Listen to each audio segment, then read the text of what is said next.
there some kind of activity that gives you, more of a basis than simply writing your name and just sticking it on the board? But how do I assess essentially how introverted or extroverted am I? How do I assess whether I'm shy or outgoing?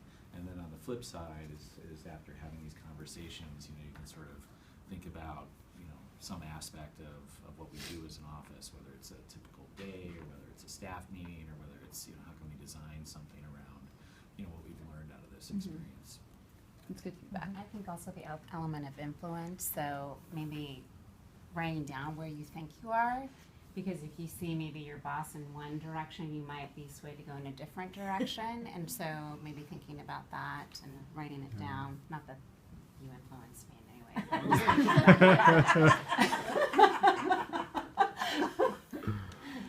That's a good thought. Okay. One other thing probably to consider for your group is that at least in our workflow, the way our type of work, so our industry or our function, we have introverted activities and we have extroverted activities. And so sometimes it's partly about our personality types, but it's also part of the work process that we do. So it's a little bit different. So reading applications is a solitary or a singular or a very individual activity, right?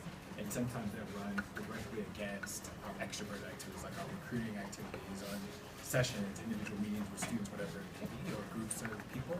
And so sometimes the activity itself lends itself to a certain type of personality, and the question I always grapple with for myself is, how do I create a space for myself to do the things that I know I need to do that fall into that solitary, extroverted, where my tendency is to be sort of out and about, talking, schmoozing, engaging with fellows or engaging with prospects, right?